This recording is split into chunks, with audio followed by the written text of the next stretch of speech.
Great pre-market trading, John. Welcome. Happy New Year, Ricardo. Thank you.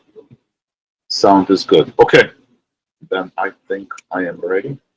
To Tradespoon and Yellow Tunnel. My name is Vlad Karpel. I'm CEO and founder of Tradespoon and Yellow Tunnel. And today we're going to have a live trading room open to trade stock and options using our technology. For those of you who are new, welcome. This is your first live event. Do me a favor, tap in first. Always want to welcome new subscribers. This is my brief bio. Disclosures are very important. Please read them, especially if you're new to trading stock or options.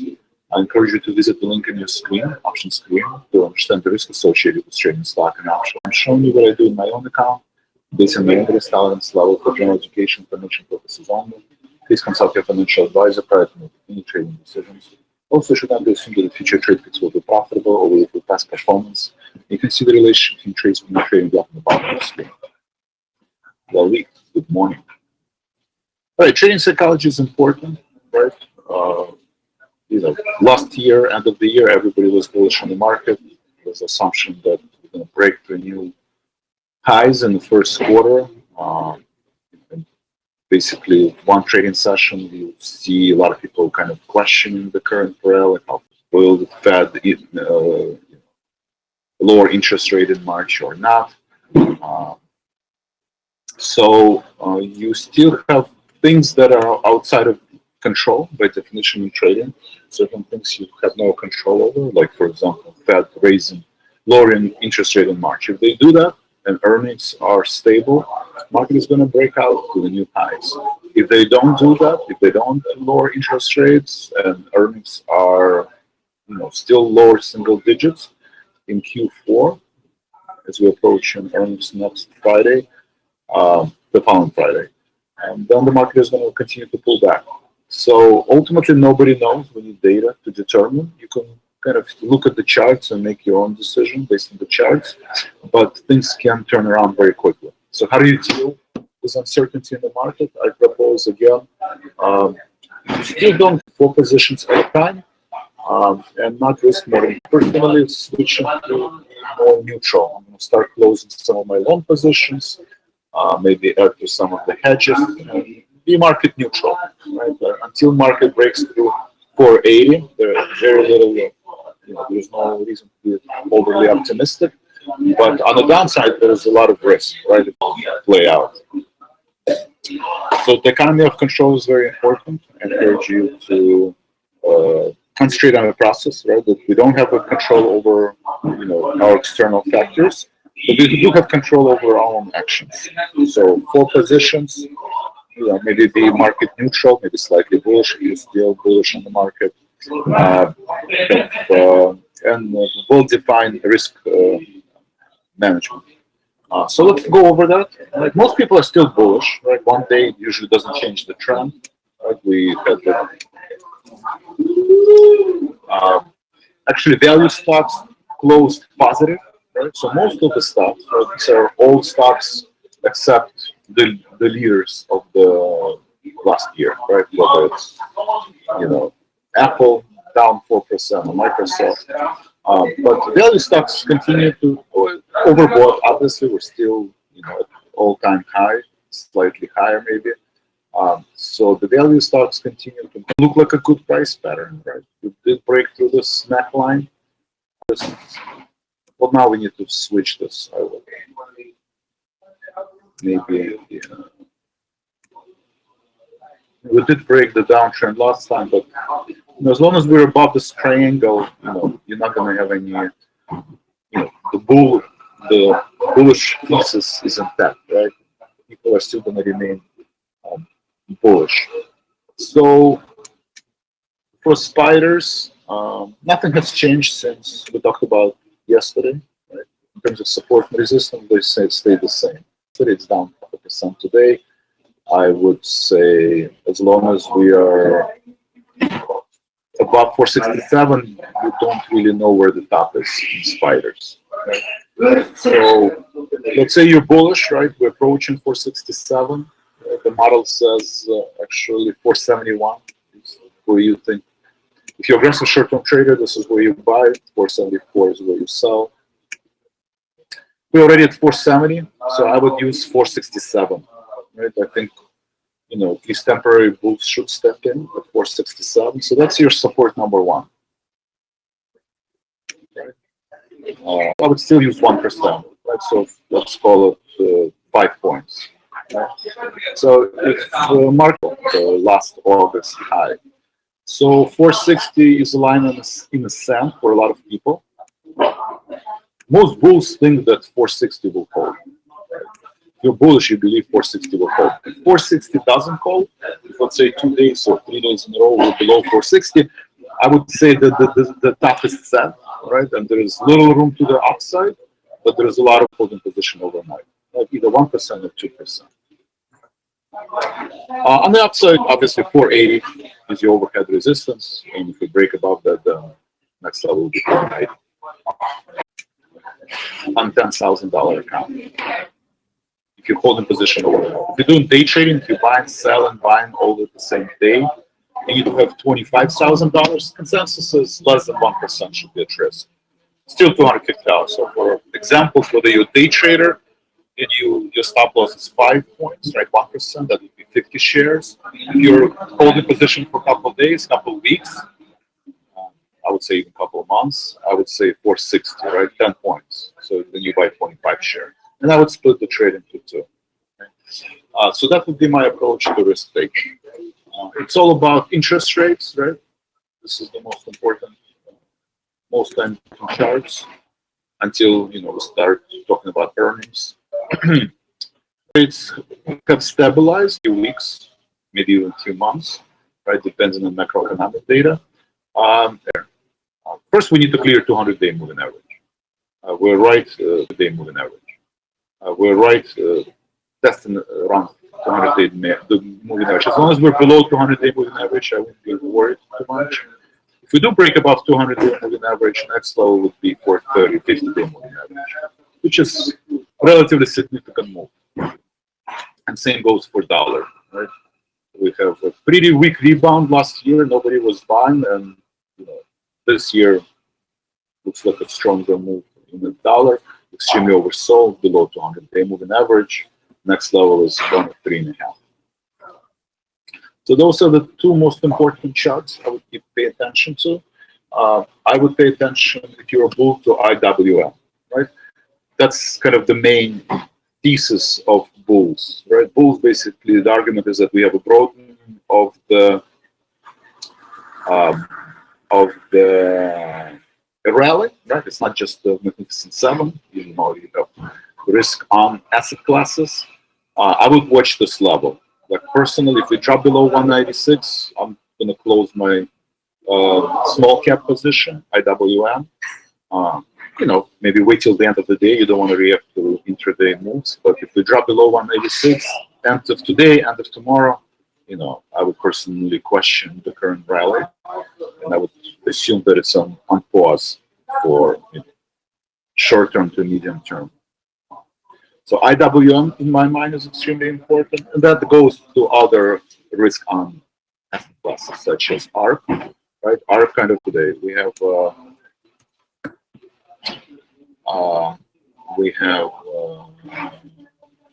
Fed meeting minutes, right? And ISM manufacturing. ISM PMI data yesterday kind of shows some contraction, right, for many months. Not a big surprise, but obviously the market reacted, I don't think, to that. And we spoke, I don't think he said anything new, basically said that rate hikes are still not off the table. Soft landing is still possible. I don't think there's anything new in that statement. ISM manufacturing, that could spark either a rebound or a sell-off, and probably potentially a steeper pullback, because the expectations, even on 90% probability based on the futures data, that the Fed will cut rates in March. Fed meeting minutes probably will not say that. They're probably going to say the opposite, that there's no, we don't have any data to support a rate cut in March. And that's kind of more of a trading psychology. People might react to that. They may or may not, right? I think that's kind of the accepted consensus, right? That everybody believes there's going to be a rate cut. Fed said no. People ignored the Fed. But they, that was last week, right? Because people, Christmas rally, and now the Christmas rally is behind us, and it's a new year. People might start reacting to it. So, on the at 2 p.m. today. So ARK doesn't look good, right? They want the day 3, assuming that Fed meeting minutes come in and there is no big positive surprise, right? Bearish price pattern, right? Bearish price pattern, right? And that's also a bull argument, right? The broadening ARK continues to go higher. It's above, broke through multi-year, right? We went back to March 22. So now we are trading below that, right? Week 1 negative, week 2 negative. That's not a good price pattern. Assuming there is no reversal, I would question this rally. And obviously Bitcoin, right? We're all talking about Bitcoin. This is a risk on proxy.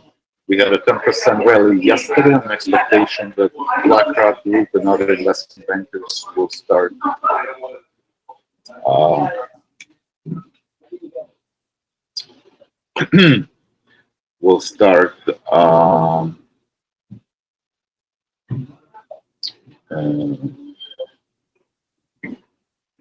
offering ETFs, right, as Bitcoin, and we had 10% rally, almost got to 50,000, 47, and now basically gave up all the gains, right? So we have a reversal. Keep an eye. I said 40,000. As long as we're above 40,000, I wouldn't worry too much. But if Bitcoin drops below 40,000, if small caps drops below 196, if ARK continues to pull back, then we have set the top, right? The idea is the question, $1 million question, please talk about the top. QQQ, I would say, it makes sense to talk about the top, right? At least for the next few weeks, maybe in the next few months.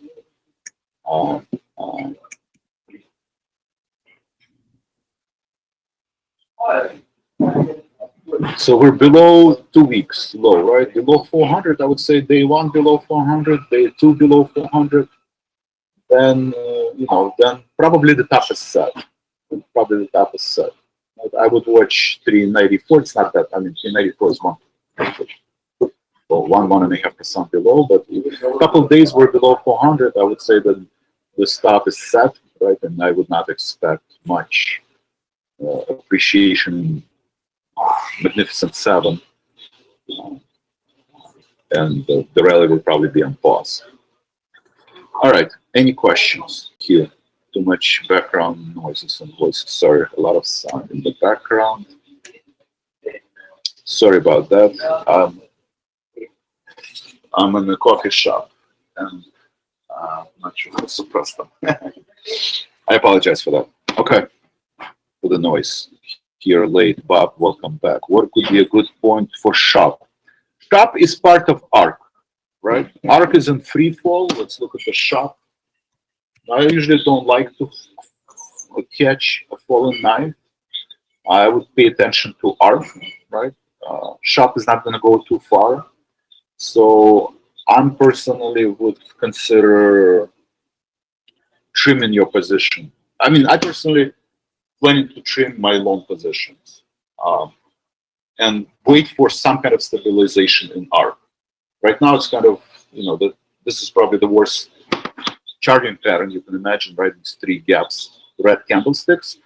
So the top is probably set for ARK at 55. It's too early to tell. I would still want to see IWM break down at least, and maybe Bitcoin break down 40,000. So could be an exception, but I personally think you sell into the rallies. So if ARK gets, at some point, it's oversold, right? So it should bounce back to maybe 50. Try to close to be a seller at 50 and 52 of ARK or any other high beta stock. I understand there's always exception. Maybe SHOP is an exception. But, 9 out of 10 stocks, high beta stocks, are going to follow ARK. Bob, welcome back. Bob, looks back. So considered to be a bearish price pattern, right? A false breakout, right? I have a lot. I told them, should consider selling at 47,000, and false breakout, right, or above 45. most Bitcoin holders will laugh. We basically say this is just a consolidation pattern. We try to break to the upside unsuccessfully. So now the question is, I would look at this line, 50-day moving average. We drop below 50-day moving average, day 1, day 2, we're going to 30,000, right? So, but for now, it's too early. I would pay attention how this KRE, regionals, similar idea. What else we have today? So it looks like technology is actually off their lows. So Germany is in free fall. So Germany is not doing that great. Kind of similar to ARC Innovation in free fall, with the expectation that Europe is either in recession or approaching recession. Strong drop in silver on stronger dollar. Have to exit the position. We'll see how much premium is left. What else? IWM is testing 196, right? I would pay attention to that. PQQ is down 0.5%. Value. So today, value also pulling back. That's about it. Any other questions? People have been asking about day trading. CVS and Pepsi, those are the two stocks that pop on the list. So it looks like, at least for now, people are still rotating into healthcare and consumer staples, right? Classical risk-off trade, right? You rotate into utilities, consumer staples, healthcare. You sell, Apple and Microsoft. General Electric continues to grow, and lower. Apple is actually turning positive. Google is turning positive, slightly neutral, but we have, Regional Financial down, Delta Airline down. Okay.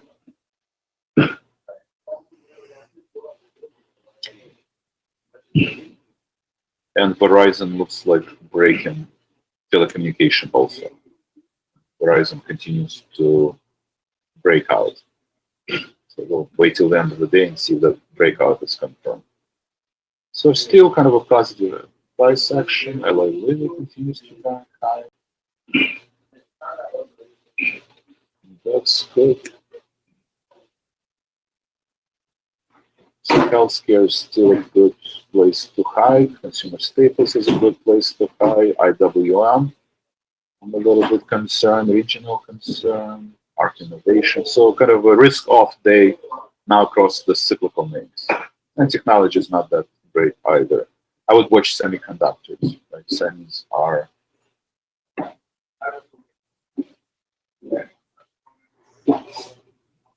also the price pattern is here.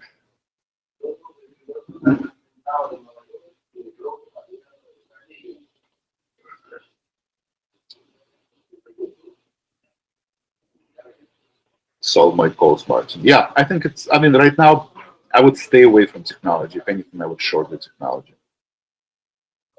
No position. Okay. Oil is up, Verizon is up. Yeah, so people, still geopolitical risks. People, for now, no panic in the market. Right? There's no panic in the market. This is just kind of a considered to be healthy rotation back and forth. So some of the high beta, like ARC, I would say there's a lot of people who are nervous. So if you have high beta stocks, I would be nervous. All right, let's review the positions and see if we want to make any adjustment.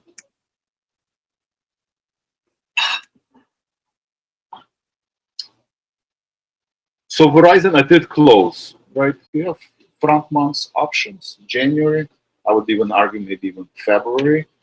But definitely January, there's not much time left, right? And we already seen my pullback. So I'm out of Verizon. I'm exited Verizon, basically broke even, maybe slightly higher. I did close General Electric. Right? That was a good idea, right? Market is vulnerable, so it doesn't make sense to trade. QQQ, I'm going to watch this bullish. Ideally, the QQQ, bullish QQQ that I put on, I would try to close on any rebound. So I did, we already at 400 in one day, which I did not anticipate such a strong pullback. I thought we actually going to be higher the first 2 weeks. So it seems, so any upward, I mean, short-term market is a little bit oversold. Probably we'll have some kind of a bounce on some positive news. So then I would just close the call spread. In terms of the rest of the positions, let's see. Bank of America, I'm going to close it today. So Bank of America and silver, I'm going to look at first. What are they worse? This was a pretty sharp turnaround. And that's the problem with front months options, right? Because when you do have a sharp sell-off, options don't have very high delta, right? They trade in high correlation to the underlying market. I mean, the good news, I have spreads, so that kind of offsets some of these losses because we have bullish and bearish positions. Yeah, so Bank of America right now broke even, slightly lower. Silver, yeah, I'm down more than 50%. So at this point, as dollar rising, I would not hold dollar, silver, no Bank of America. So let's close that. Right.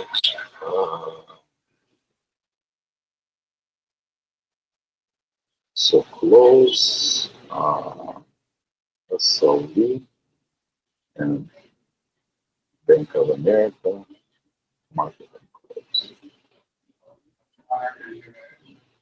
Credit. Okay.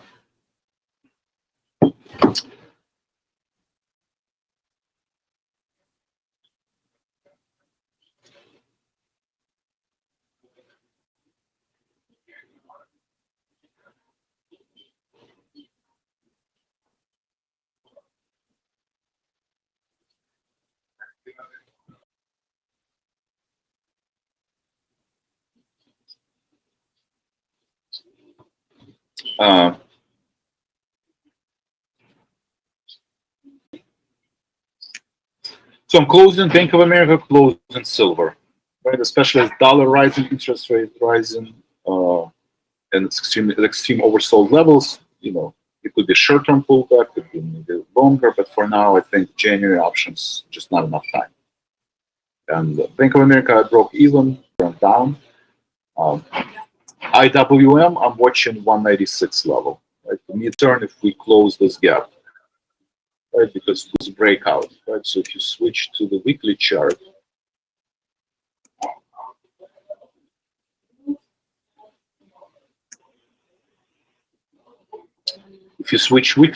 right? This is again just like ARC multi going back to March of 2022, right? So 2-year overhead resistance, breakout above this level, and now break below. That's considered to be a bearish price better, right? I mean, right now it's not the end of the day, but if we're going to close in a few weeks, maybe even a few months, probably a few months, and there's little room to the upside and a lot of room to the downside. Most of it have pretty good cost basis. So QQQ, I would sell the call spreads on any rebound, and good spread.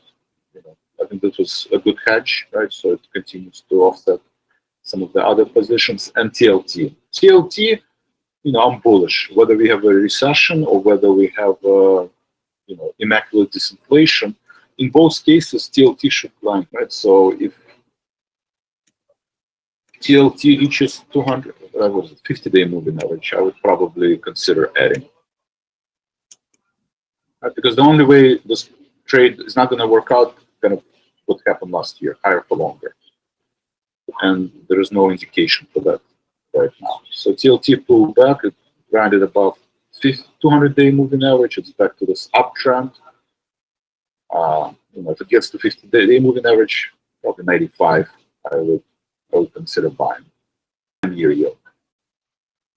50-day moving average. So this is a pretty sharp pullback, strong reversal. Even if we don't have a rate cut in March, but we have it in June, buying TLT. Any questions? All right. Let's see what's going on in the market. Healthcare is flat, so still a good place to relative outperformer. You down 0.5%, SEM is down 1%, telecommunication down 1%. Consumer staples down 30 basis points, KRE down 2%. LA Lily is up. Silver Diamond is up. Amazon turning positive, so that's good. Google turning positive, so that's good. Apple fluctuating between gains and losses. Going down, General Electric down. So you have winners, people taking profits and winners. ARM continues to deteriorate. All right, so CVS continues to grind higher. Again, for day trading, I would consider by looking at the 5-minute chart, right? And at least you have a reference point. Let's say, if we drop the 5 minutes, let's turn to 1 hour. Switch 1 hour. So the gap, right? The gap is your stop level, right? Out of the risk on to risk off. But you could have kind of. So if you day trading, I would say CVS is 80.65, so dollar, right? So about 1%. If you want to hold healthcare longer than 1 day, and if it drops to 78, right? Consider adding more because you want to. Then I would use 78, right? 79 is your stop level. 79 is about 2.5%. Right? 80.65 is about 1%. I would use 80.65, but I would split it in two because personally, I would be a buyer if it drops to 78, 90, unless we have some kind of a new data that shows that. So 80.65. I don't want to risk more than $100, right? So it's about 60, 70 cents, 1%. So it's all $1. So 100 shares, right? So maybe you buy 100 shares of CVS. So we traded that before. Let's try that. Trade, stop, CVS, buy. So you don't want to risk more than $100.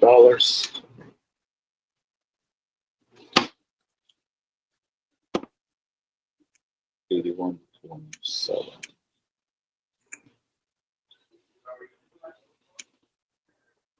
Okay, so I bought at $81.27. I'm going to look for.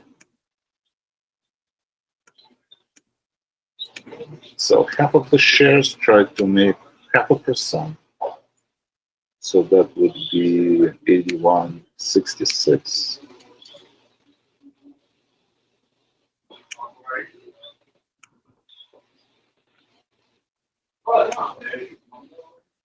And the second half, I would look for maybe 1 or 2%.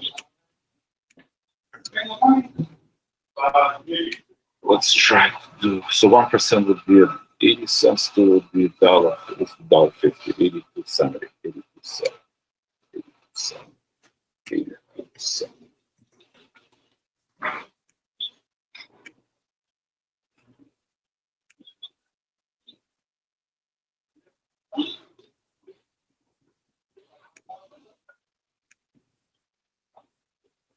Pretty liquid names again. If you're trading options, so let's see reporters. All right, so what CV was the idea that I'll be down $100 at 80, 20, 84 drops to 78.98 or $79, right? 2.5%. I'm down maybe closer to $200 and this. Right, unless the market reverses, so we just have to watch and see. So that would be my CVS trade. Let's see, Delta Airline. So Delta Airline is breaking out.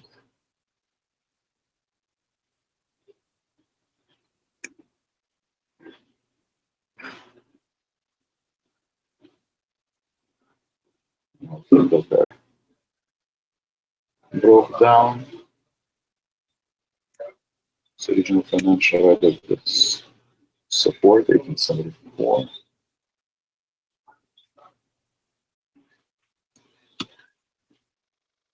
about CVS or about market conditions?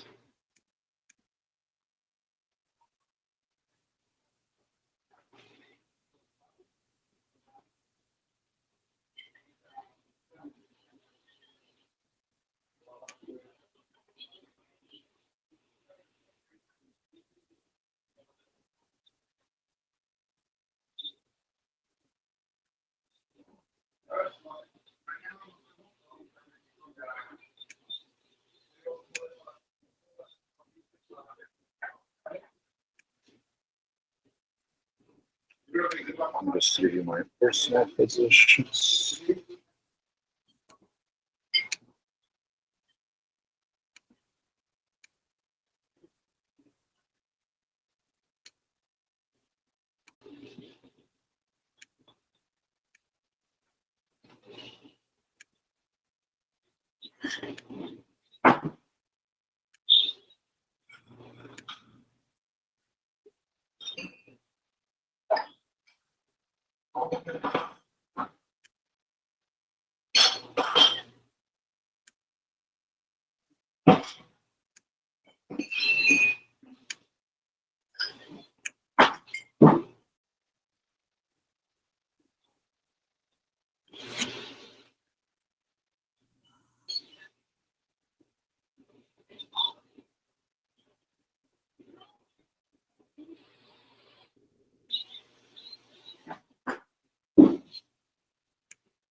Okay. So regional, so I mean, let's look at here. Let's look at some of the indexes. So KRE, right, closed the gap, sitting at this key support. I'm watching that. IWM, a reflection of KRE, they're kind of in the same boat. Sitting at the key support, so I'm watching that. Spiders down 0.5%, so still healthy rotation. Spiders not even below 467, so that's a win. And QQQ down 0.5%, so still pretty stable. Let's see what else. Let's see how the Magnificent Seven are doing. Okay, so first let's see what the questions are. Questions. Desi back. How are you? Happy New Year. Oh, let me do crude oil, right? Because I mean they're highly correlated. Problem is you so you know these futures and options, you really don't know how well they behave.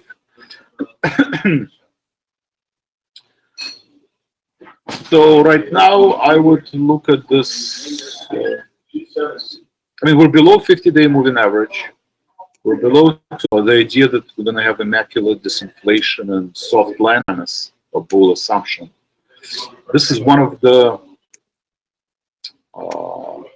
kind of a contradictory statement, right? Or it's right, we're trading, we're still below this downtrend. So my opinion, as long as we're below 200, below 50, below the downtrend, sitting on the key support, it's a very weak price pattern, right? Despite all the geopolitical risk and the war in the Middle East and Houthi rebels bombing Red Sea ships, crude oil is still, has a very weak price pattern. So this is kind of bodes well with the bearish argument that we're not going to have a. So I would be a seller into any rallies in crude oil, but I'm bearish on the market, right?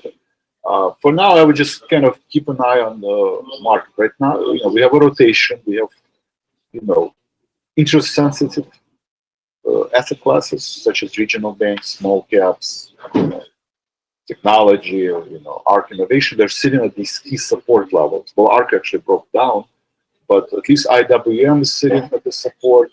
Regionals in the first week. We have unemployment data, right? Friday, we need to make a hard decision because right now we still don't know if we have closer or lower. I would say we have set the top. There's more risk to the downside. I would not be chasing market to the upside, right? And usually you hide in safety asset classes like Pepsi. 50-day chart is so the question is on my chart. What's the 50-day? What's the colors? Red is 50 days, yellow 200, right? And that's the crossover, right? Black, whatever you call it, black crossover, golden crossover on the one side, black on the other side. That's not a good price pattern, right? When the 50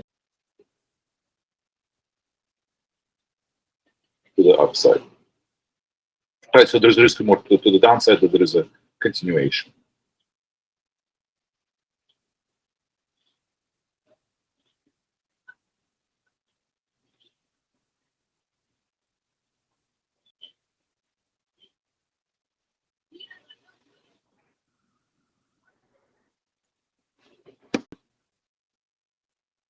QQQ down, spiders also down.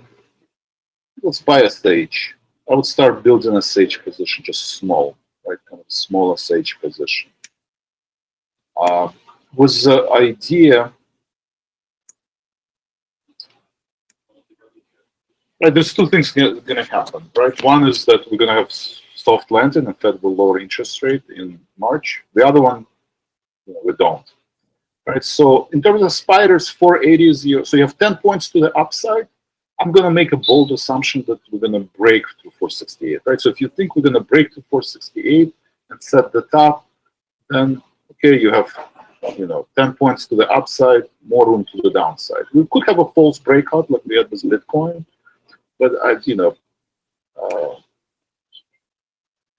what do we say? 488. So maybe 18 points to the upside. Right? You have 18 points to the upside, but I think we will not hold the 460 personal downside, and maybe 20 points to the upside. So again, if it reaches 488, I personally would not want to be down more than $100, right, on $10,000 account. So 20 points, $100.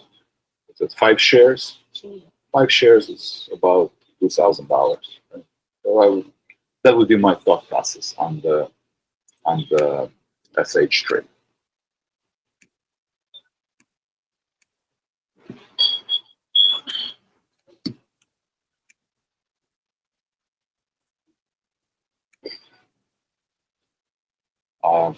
So SH. Let's look at the stage options, right? Buying puts or selling short stock, you buy SH, right? Which is inverse ETF. Kind of same chart, right? Just inverse. So I would say if it drops to 1292, I don't want to be down more than $100. So I'm risking about maybe 20 cents or 30 cents. So 3,000 shares, right? 3,000, sorry, 300 shares. Right? Sorry, 300 shares. 300 multiple balances, and then maybe split. And then minutes will support. they actually say, yes, we are thinking about lowering interest in March, well, market is going to rebound strongly, right? Because it's oversold. So it's possible. So I don't want to be down more than $100 if it happens, or or unemployment data would be better than expected. Right? People are employed, they have jobs, wages, they're spending money, so that would be a positive news as well. So I don't want to be down more than $100. Right? So.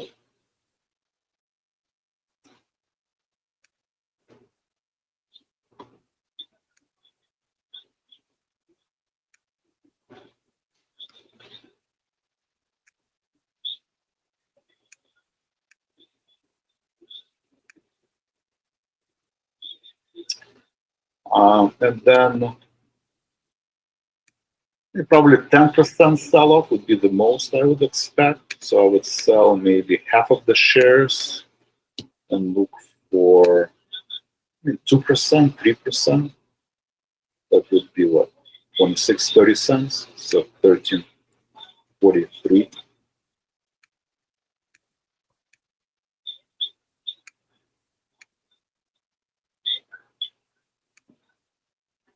And sell another.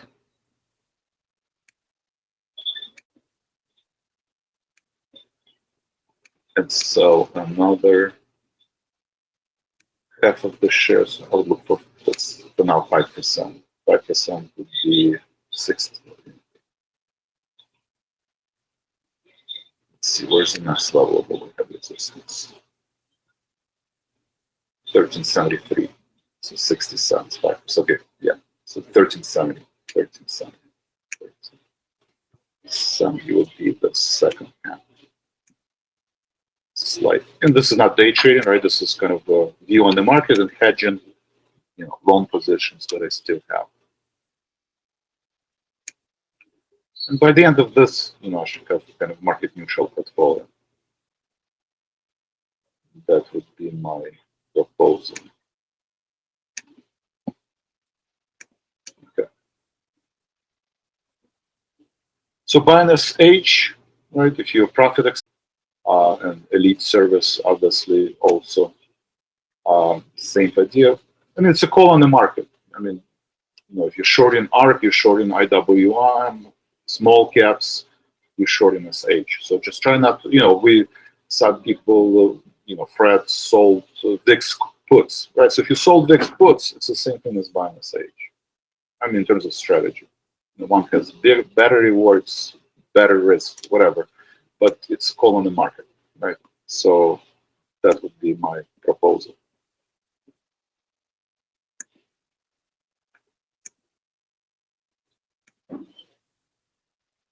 It's not a big deal. Sounds like people working in the background. I apologize for that. Yeah, I'm kind of in Cancun trying to find a quiet place, and my wife kicked me out because she can't sleep. So yeah. Verizon, Martin. I in my 401k I do have Verizon. It's the same trade as CVS, right? Or what do you call Pepsi, right? So it looks like for now clean breakout, right? As long as we don't have panic in the market, or even if we do, at least we're getting dividends, right? 7% dividend. That's not bad. And looks like it cleared this overhead resistance. Next level would be, well, this level is the next level, 40, right? The next would be 42. But for now, it looks like a clean breakout and continues to grind higher.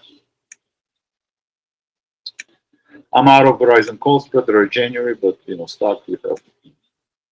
What level did you suggest to buy TLT at? You also said there was a downside risk to see has existed before Christmas. Yeah, so I was bullish on TLT last year, right? Just like majority of the back on, right? So if the price of oil jumps to 100, if the price of food is going to rotation. But if it does, or at least it doesn't go down as much as Fed anticipates, then, and you don't have recession, right? You don't have recession, and you just have inflation coming back, which is always a risk. Then TLT is in trouble, right? TLT will be in trouble. I don't think it's the case. I think we're going to have a mild recession. So if we have mild recession, or if we have soft landing, which are the most two well accepted opinions, right? Majority of the people think soft landing. There's few, exceptions like Vlad that think we're going to have a mild recession.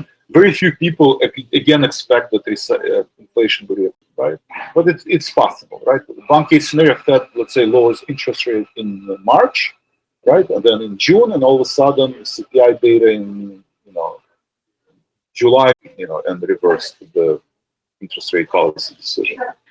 I don't think we're going to repeat mistakes of 70s and 80s. It's on this trend. It's kind of breaking through this uptrend, and it's retesting 200-day moving average. So I would wait, kind of, to see it settle down. But at 50-day moving average, I think it's a good buy, right? 19,240, 1950 is a good buy. Or better yet, I would watch 10-year yield. Personally, I'm going to start thinking about buying TLT if and when it reaches 50-day moving average. Because short-term yield is extremely oversold, right? Extreme levels. And now this is a classical bottom building process. And now we have a breakout to the upside. So I think we're going to take out the 200-day moving average, probably get to 50-day moving average. That's 430 on 10-year yield, 440. This is where I would start thinking about adding to TLT.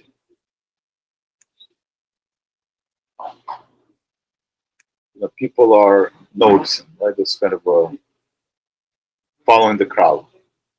It's idea, right? But it's a major signal, especially with not individual stocks, but more of a. What else worth talking about?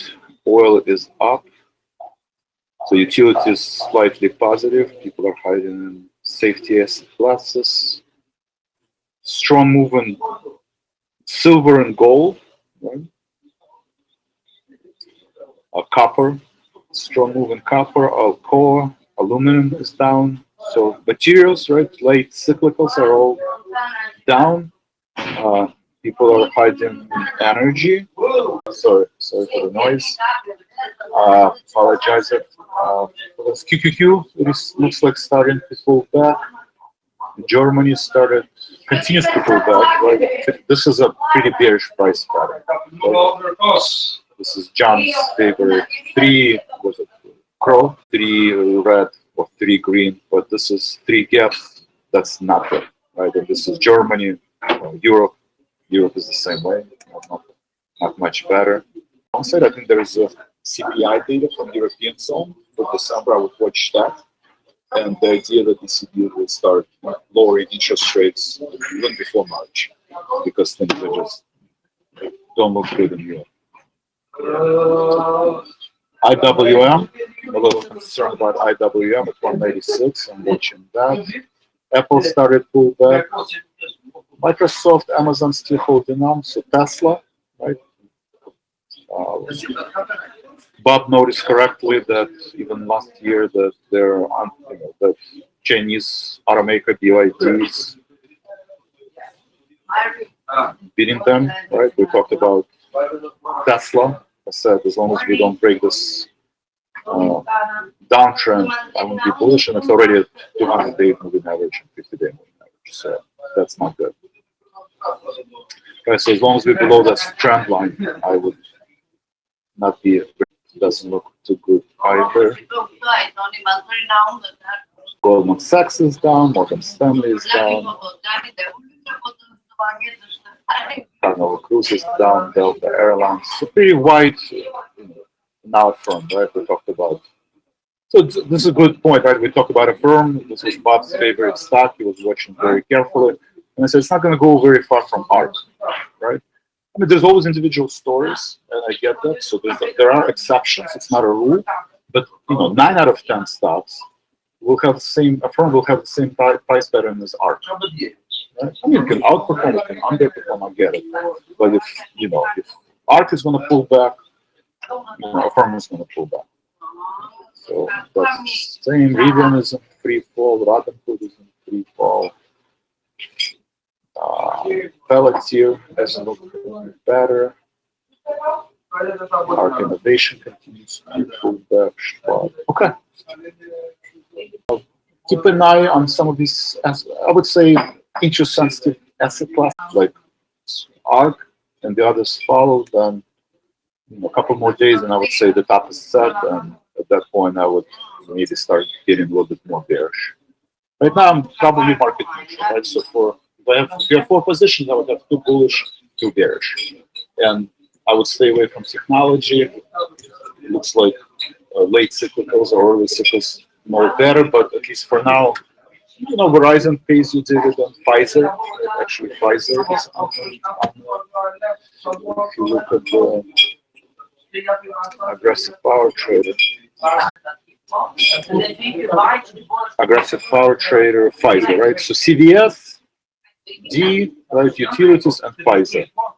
Pfizer kind of, everybody hated Pfizer, but it looks like it closed the gap, but it reversed this downtrend, and that could be another stock to own.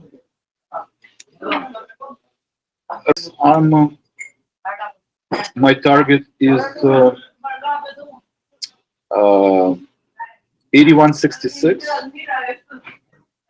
or close to CVS. So I'm looking for 0.5%.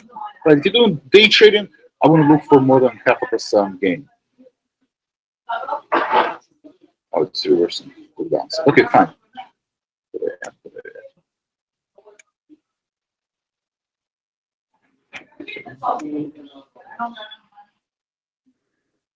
Okay, sorry. So I'm looking for 0.5% gain, 81.66, and then 82.70. 82.70 would be $1.50. That would be almost 2% gain on CVS. Ricardo, companies like Apple, Coke, etc. Ricardo, yeah, if you're a long-term investor, you mentioned Warren Buffett many times. The idea, how does the Warren Buffett invest? He has a huge cash position, right? If market could be down 10%, if you have mild recession, market could be down 20%, 25%. We have and exhibits signs of, at least concern. So if you buy long term at 469, Warren Buffett is buying at 30. And if we're going to be down more than 20%, he's going to buy even more aggressively, right? That is his style. That is the style of value investor, right? Because obviously you're buying a stock at a certain point because you believe in their fundamentals. And when they sell off 20 to 30%, you buy more. And when everybody's buying, you start selling. And when everybody's selling, you start buying. That is the essence of value investor. So if you're a long-term investor, you don't care about 5% pullback, 10% pullback, 20% pullback. You just care about your cash position. I propose right now, at least let's wait till Friday. But if Friday we are at the same level or lower, I propose to have 50% of your portfolio in cash. And you can put 50 wherever you want, right? Solid companies like we saw, JP Morgan, Pfizer, strong balance sheet company, Verizon. These companies are not going anywhere. Not anytime soon, at least. So, yeah, but then you have to have 50. I think this is a short-term kind of a blip on the radar, just rebalancing, and Fed is going to come out and lower. So, if you think Fed is not going to lower interest rate in March, I would have 50% of your portfolio in cash, right? If you want to invest it. If you think Fed will lower interest rate in March, then I would have 30% of your portfolio, right? But you don't want to be in a situation when the market is down 20%. Value investors, they always have large cash position because if they like something, they like the stock market right now at multiple of 22, if it drops to multiple of 15, well, they like it a lot better, right? So then you have cash. Ricardo, thank you for your question. Very important. There is a free yellow panel account. You can just go to login, right? You go to login. And you basically type, you open up an account. It's a free account. Background noise. I apologize for background noise. I don't know what to do. Sorry about the background noise. I mean, I do have my headphones, and but I'm still kind of traveling this week and early next week, so just bear with me. it's either you guys gonna hear a little background noise, or I'm gonna hear a lot of background noise from my wife. I don't know what's better. Like, I actually get stressed out when she starts yelling, so you don't want me to be stressed. Thank you for being, sticking around. We do on YouTube. Thank you. Please helps you trade.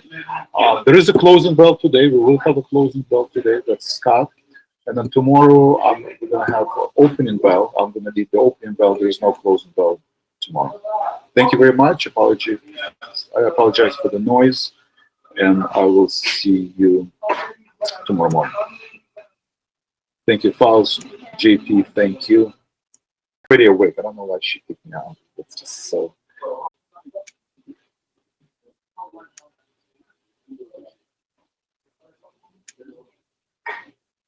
All husbands learn. Yeah. All right, ladies and gentlemen, thank you very much, and have a